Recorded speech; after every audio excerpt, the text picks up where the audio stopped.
नमस्कार, विजय star classes में आप सभी का हार्दिक स्वागत और अभिनंदन। आइए हम लोग टेंस की श्रृंखला के अंदर एक और नया टेंस पढ़ते हैं। इसका नाम है प्रेजेंट कंटिन्यूअस टेंस। वो टेंस जिसके अंदर हम किसी भी घटनाओं का वर्णन करते हैं वर्तमान की, और वर्तमान में वे कार्य, वे फंक्शन, वे इवेंट्स जो उस वर्तमान में चल रहे हो, यानी वर्तमान में जारी रहने वाले कार्यों का वर्णन हम प्रेजेंट कंटिन्यूअस टेंस में प्रयोग करेंगे। ध्यान देना, इस प्रेजेंट कंटिन्यूअस टेंस में हम लोग हिंदी के जो सेंटेंस होंगे, हिंदी के वाक्य होंगे, उसके अंदर हिंदी के वाक्यों के एंड के अंदर रहा है, रही है, रहे हैं, ये वाले शब्द आते हैं। और इंग्लिश के जो भी सेंटेंस होंगे उसके अंदर हम is, are, am, helping verb का प्रयोग करते हैं।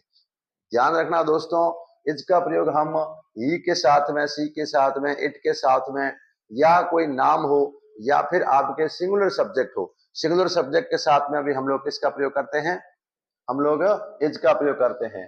और वी, दे, यू या कोई भी प्लुरल सब्जेक्ट हो उसके साथ में हम लोग आर का प्रयोग करते हैं। और आई का प्रयोग करते हैं, आई के साथ में हम केवल एंड केवल एम का प्रयोग करते हैं, आई के साथ में एम का प्रयोग करते हैं। और इस प्रेजेंट कंटिन्यूअस टेंस में हम लोग वर्ब की फर्स्ट फॉर्म के साथ में आईएनजी लगाते हैं। क्या लगाते हैं?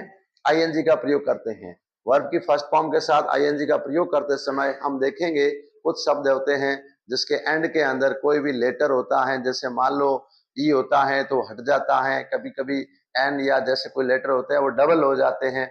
आईएनजी लगाने के वो रूल्स अलग रहेंगे, ध्यान रखना है। यदि सेंटेंस के अंदर हम लोग देखते हैं, हमारे इंग्लिश के सेंटेंस में at this time, at this moment, या this days, now, nowadays, इस प्रकार के, टुडे, इस प्रकार के शब्द नजर आए तो आपको इस प्रकार ये is, are, am plus verb की first form fill in the blanks में करेंगे कंप्लीट। ठीक है, आगे देखते हैं हम लोग अफर्मेटिव सेंटेंस। इसी टेंस के हम लोग अफर्मेटिव सेंटेंस की ओर बात करें तो हमारे पास में स्ट्रक्चर सबसे पहले क्या रहेगा, सब्जेक्ट, उसके बाद में क्या रहेगा, इज, आर, एम, उसके बाद में वर्ब, वर्ब की फर्स्ट फॉर्म, फर्स्ट फॉर्म के साथ में आईएनजी, उसके बाद में ऑब्जेक्ट, और एंड में जो भी वर्ड आ जाए वो। जैसे एक वाक्य दिया हुआ है, मैं अंग्रेजी पढ़ा रहा हूं, मैं अंग्रेजी पढ़ा रहा हूं, तो मैं हमारा सब्जेक्ट यानी कि आई हो गया।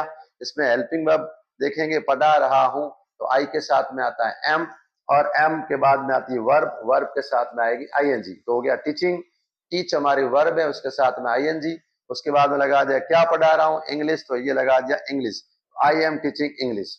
दूसरा सेंटेंस देखिए, बच्चे खाना खा रहे हैं, तो बच्चे हमारा हो गया है सब्जेक्ट, और इसके बाद में हमारी वर्ब क्या आएगी, एक तो आएगी प्लेइंग, प्लेइंग से पहले हेल्पिंग वर्ब क्या आएगी, आर, क्योंकि बच्चे प्लुरल हैं तो आ गया आर।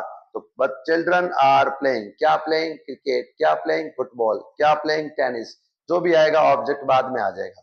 ठीक इसी प्रकार हम लोग नेगेटिव सेंटेंस यानी नकारात्मक वाक्य, वे वाक्य जिसके अंदर नॉट का हमें बोध मिलता है, वे वाक्य जिसके अंदर हमें क्या मिलता है, नॉट का बोध मिलता है, यानी नॉट का मतलब नहीं, तो नॉट का प्रयोग करेंगे वो हेल्पिंग वर्ब के बाद में करेंगे, उसके बाद में वर्ब की फर्स्ट फॉर्म होगी और उसके साथ में आईएनजी लगाएंगे, और उसके बाद में हम लोग क्या लगाएंगे, ऑब्जेक्ट लगाएंगे। यानी कि हमारे पास में जो नॉट का स्थान होगा है वो तीसरा होगा, इज, आर, एम के बाद में किसका प्रयोग करेंगे, नॉट का।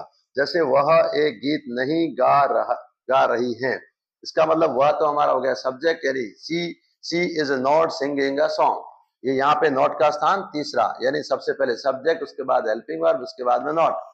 मेरा भाई एक पत्र नहीं लिख रहा है, अब नहीं लिख रहा है तो आप लोग क्या लगाएंगे, not, my brother is not writing a letter, ये ध्यान रखना है, बस नॉट का स्थान तीसरा रखना है, सब्जेक्ट, हेल्पिंग वर्ब, नॉट, ये हमेशा स्ट्रक्चर ध्यान रखना है। कई बार क्या होता है, नॉट हेल्पिंग वर्ब के साथ में ऐड होकर के इंटरोगेटिव में आगे आ जाता है, शॉर्ट फॉर्म के रूप में लग करके, ये भी आपको ध्यान रखना है।